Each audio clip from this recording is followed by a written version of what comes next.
Welcome back to What Arty Noobs with General Disturbance. This is a Rheinmetall Panzerwagen. It's a tier 10 German light tank. It's located on the south spawn of Prokhorovka, and it's under the command of the Bassman from Hell. Yes, he's in a light tank again, and lucky for him, he actually managed to get the map which actually works for light tanks. Game on. Okay, tier 10 German light tank. This thing has an oscillating gun. It also has somebody doing a soundtrack I can't understand at the moment, but anyway.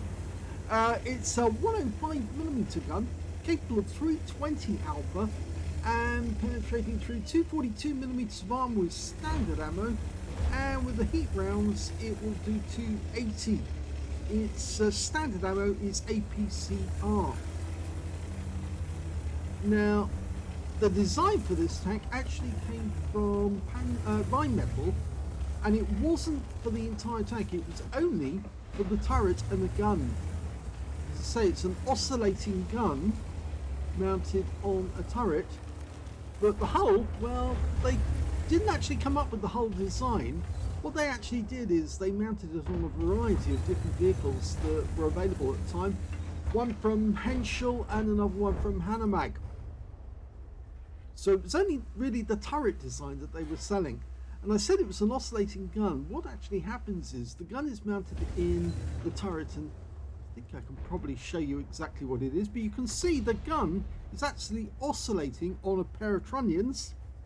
So it still has 10 degrees of gun depression, but allows the tank to be rather small. And it shows, you can see there that the breech actually comes up out of the tank.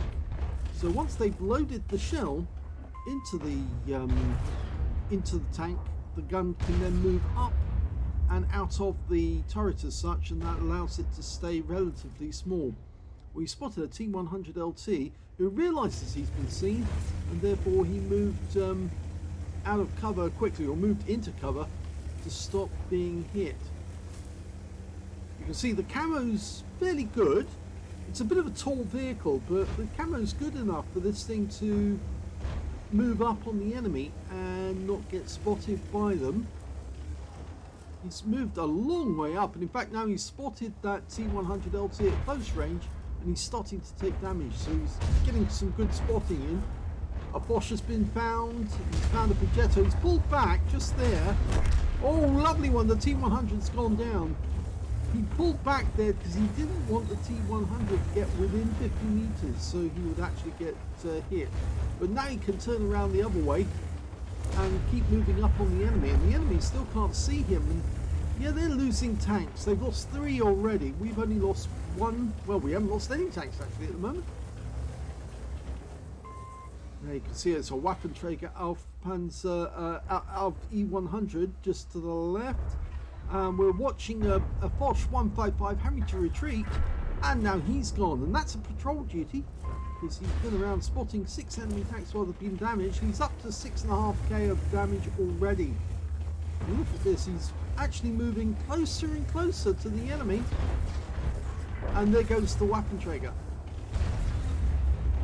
In fact, he's moving well up the line. The guys behind him must be really happy with this. As long as they don't hit him, it's not going to do any damage to him if they do anyway. But the fact is that so long as he's here and he's not spotted, then he's getting all of this spotting assist, and they're getting great shots. 7,500 now. And you saw the baseman do a similar excellent job with the spotting. And the last time he did, he collected, well, what was it, nearly 20k of spotting. He's already up to 9,100, and it's still carrying on. The enemy team must be thinking to themselves, oh no, they really got themselves caught in this one. He's turned himself around to try and make a fast getaway if he needs to. Now this thing's got quite a fast top speed, 75 kilometers an hour, but that's mostly down to the fact it's very lightweight, only 30 tons. And it's got very thin armor. The best armor you've got is on the hull. It's 30mm at the front. That's all. Very, very little. Paper thin armor, which means that any shell that hits it's going to do a lot of damage, even HE. So if you ever see a Rheinmetall Panzerwagen, you fire HE at it. That's what you do. And you can do extreme damage to it that way. That object is still getting hit. He's trying to resist it. He's down to 797. Oh look, we've got T110E3s come up to join us now. I don't think they're bothering with our spotting anymore. They know that we've got it. In fact, now the enemy is suffering all around. He's got more spotting off the object. He puts a round into the Wizzy 111 Model 5A. In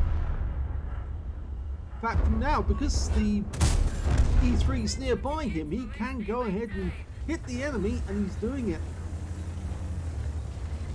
He's up to 10,400 so far, and he's now starting to shoot the enemy instead of spotting them. I'm not sure who that voice is. I'm wondering if it's Commander AF. It could be one of the new voices from the Halloween missions, which of course I haven't doing because I'm too busy doing videos. Oh, he took a round from a Jaeger there. Only 962, so very lucky it was a heat round and not an HE round.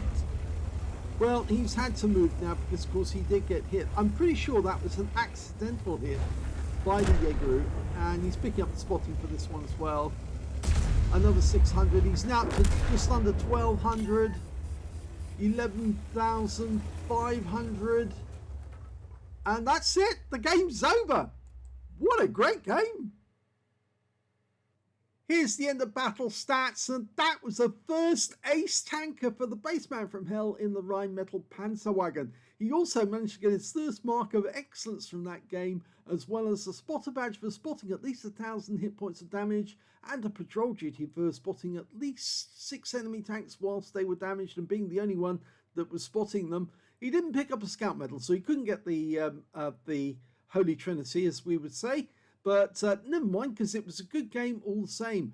Win 8 was 1,350, but he didn't do a lot of his own damage in that game. In fact, he only got 1 kill, and that was the Wizzy 111 Model 5A, and he'd already been fairly badly damaged. If we look at the team score, we can see that the highest damage in that game actually went to the Jaeger with 4,857, the Jaeger on the enemy team. Some of that damage belonged to Bassman, actually. The second highest damage in the game went to the Progetto 65, 4,129. And the third highest damage, well, that was the STB-1 on the enemy team with 4,047. We can see Bassman only got 1,049, which actually puts him in the bottom half of the table.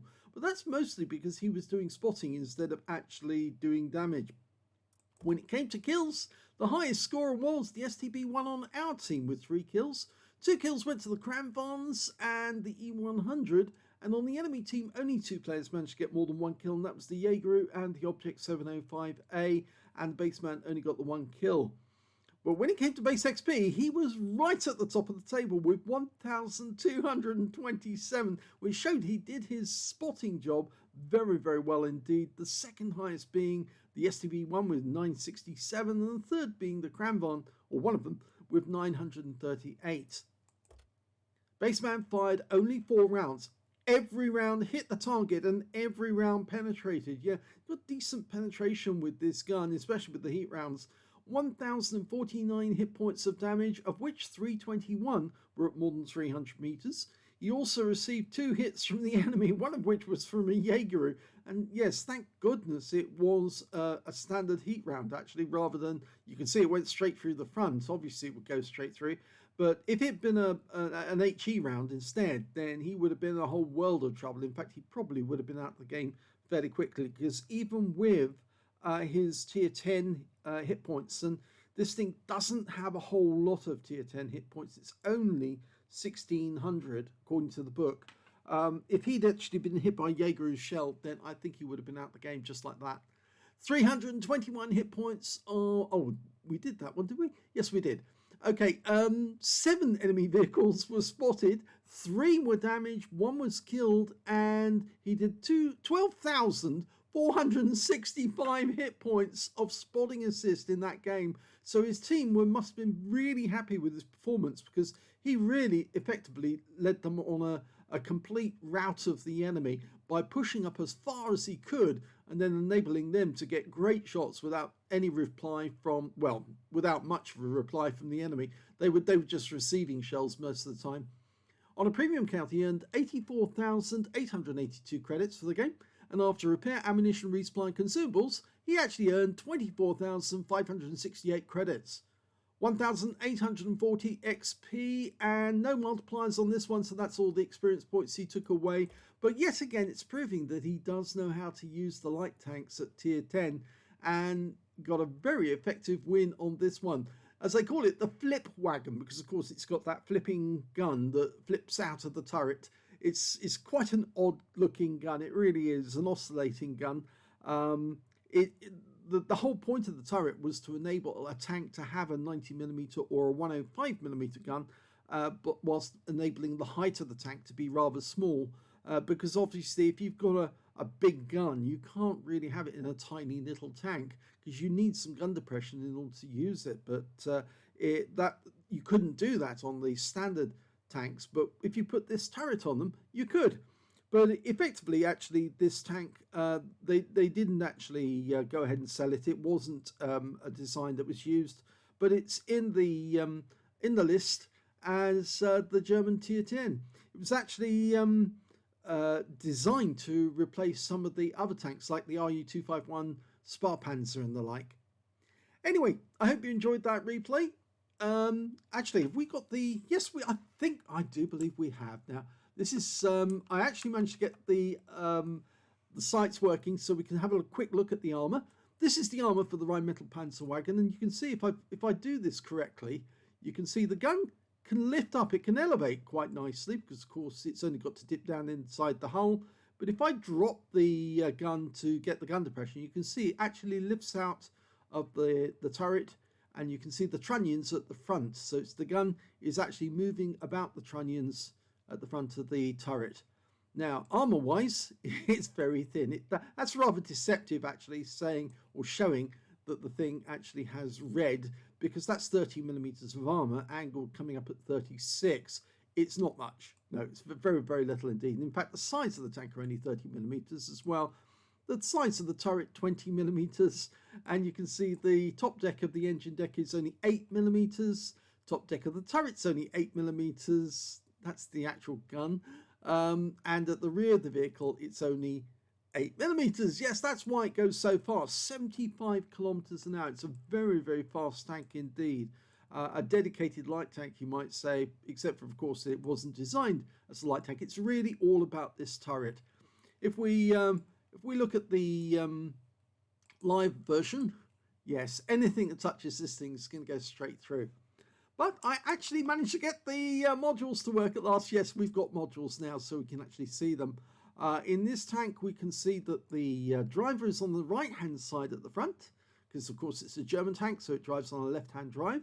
And he's actually sitting just in front of a big ammo rack. We've got the gunner on the left-hand side, the tank commander on the right-hand side with his cupola, and he's also got the radio there. And we can see that part of the ammo loading mechanism is just behind the actual gun.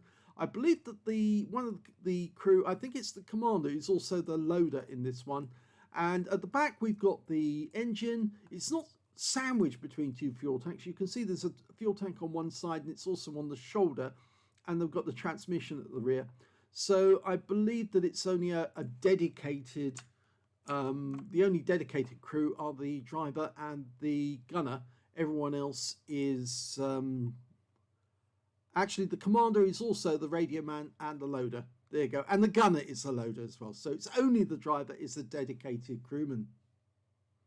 So I hope you enjoyed that replay. If you did, please give this video a like. Do subscribe to our channel. Leave a little comment down below because it feeds the algorithm. And thank you for watching.